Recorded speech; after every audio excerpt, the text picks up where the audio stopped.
Hey everyone, Mr. Sujano here, your source for gaming, tech, emulation, and open source news. Let's get started. Alright, to kick things off, we're talking about PlayStation 4 emulation with ShadPS4, and ShadPS4 just got a big brand new update. So at the time of filming, ShadPS4 version 0.9.0 is the latest update. And they say here a brand new release just dropped in. As usual, we have a lot of new features and bug fixes to this release, making even more games reaching in-game, and some of them are even playable. Their changelog lists out a whole bunch of updates to their core, to their shader recompiler, to libraries, and even more. It is fairly technical, but if you wanted to check it out and learn more about it, like everything we talk about, links are in the description below right at the bottom. I don't hide my sources. If you are curious as to which games work in ShadPS4, I recommend checking out their compatibility tracker right on their website, or you can head over to the Discord or use their forums. I think they've revamped this compatibility tracker, but they've got it broken down between Windows, Linux, and Mac OS. And also with the number of games tested, right now Windows has the most games playable at 30. Taking a look at some of the recent tests going on right now, and this person here says The Last of Us Remastered is booting. The menu loads but crashes almost instantly. The picture flickers constantly, giving artifacts, but this is at least booting. Unravel 2 is booting and in-game, but it does crash. And this one here is kind of surprising and kind of exciting. Capcom Fighting Collection 2 is in-game and playable. If you haven't checked out Capcom Fighting Collection 2, I recommend picking it up on Steam. It's a fantastic game. Collection of games. I mean, I'm enjoying it quite a bit. And continuing to talk about emulation, next up we're talking about N64 emulation on the GameCube with Nintendo's official N64 emulator. For those who may not be aware, there were a few versions of The Legend of Zelda Ocarina of Time and Majora's Mask that were ported to GameCube, emulated on GameCube. Nintendo did use an N64 emulator for those games, and someone has decompiled it. Now, it is worth pointing out here, this N64 emulator is not going to be compatible with all N64 games across the board. You're not going to be able to boot up all N64 games on the GameCube using this emulator. However, it's a pretty neat piece of history here and something that's pretty neat to be decompiled. But let me know your thoughts about this one in the comments below, and let me know if you think someone may pick this up to help improve it to make it more compatible and better for other N64 games on the GameCube. Next up, we're talking about a gaming handheld, and this one here we've talked about in a previous video when it was announced. And Tom's Hardware here has their hands on this brand new device, the Zotac Zone 2.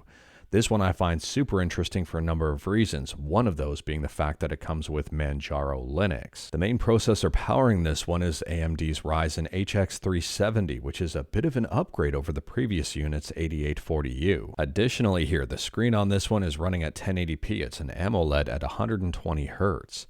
And overall, the device to me looks fairly interesting. I'm very curious to see how this runs overall. I like the lock switches as well for the triggers. I'm wondering about the whole Manjaro Linux piece. I'm kind of surprised they're not going the Lenovo Legion Go S route and adopting SteamOS, but at the same time, in my opinion, the more the merrier. If we've got more Linux distros geared towards gaming handhelds and gaming in general, I think that could be great for the Linux community overall and the adoption of Linux overall. And speaking about adoption, but changing a letter and talking about adaption. Next up here, we're talking about the Elden Ring live action film. Yes, there's going to be an Elden Ring live action film, and yes, it has been announced. It's going to be produced by A24, written and directed by Alex Garland. Now, unfortunately, we don't have a release date or a plot or a cast or really anything of that nature just yet. It's far too early. The movie has just been announced. But if you want more Elden Ring stuff, you might be excited about Elden Ring Night Rain here. So the PS4 download size is coming in at 21.1 gigs. PS5 download size is 21.1 gigs. And the art book and soundtrack is 738 megabytes. And it will be released on May 30th, with preloading available on May 28th. And speaking about movie stuff, next up we're talking about Metal Gear Solid Delta Snake Eater. And if you're excited about this upcoming game, there's a brand new trailer on YouTube. Now this trailer is the opening movie for the game. It's over 3 minutes in length, and I do recommend checking it out if you're interested in Metal Gear Solid, or if you're just interested in some cool cinematics, or if you're just interested in gaming in general, or just watching something cool. Anyways, like everything we talk about, links are in the description below at the bottom. Let me know your thoughts about this opening movie for the game. Is it getting you excited about the game? Did it put you off the game? I'm very curious to know. I mean, taking a look at the comments on that trailer, and there's a lot of people praising the vocals of Cynthia, saying that after 20 years, she still has it, or 21 years later, and she still has it. And speaking about after a period of time, next up, we're talking about Microsoft versus the FTC, and the FTC is reportedly backing off of the Activision Blizzard fight. This is a huge win for Microsoft, an absolutely massive one, and probably one that'll continue to save a whole bunch of dollars. This $68.7 billion deal was done back in October of 2023, and it's taken this long to get to, I think, a final resolution. Anyways, from my understanding, the FTC did lose an initial court case. They tried to appeal, and now they're just dropping it. They say here the commission has determined that the public interest is best served by dismissing the administrative litigation in this case. Accordingly, it is hereby ordered that the complaint in this matter be, and it hereby is, dismissed by the commission. And Microsoft says today's decision is a victory for players across the country and for common sense in Washington, D.C. We are grateful to the FTC for today's announcement. No kidding. Based on my limited understanding about this one, because I'm not a legal expert, I think the FTC had an uphill battle, and I think it was a losing battle. It was a matter of when, not a matter of if they were going to throw in the towel or just lose altogether. I think Microsoft had the cards in their hand on this one, especially with the arguments of trying to play a game anywhere. Their whole marketing tactics and everything, I think really played well into this overall suit. And continuing to talk about Microsoft, next up we're talking about The Witcher 3 and Microsoft Xbox controllers.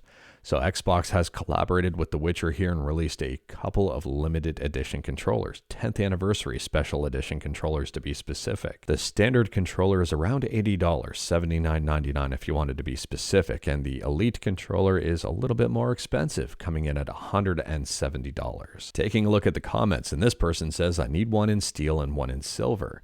10 years since Witcher 3 release. Time flies, my friends, time flies. Huge missed opportunity. They could have made the XYBA buttons into Witcher signs. And this one here, already snatched up by scalpers. Classic. Next up, we're talking about Maiden. There's a brand new gameplay trailer for this game. It's available to be wishlisted on Steam. It's not yet in early access.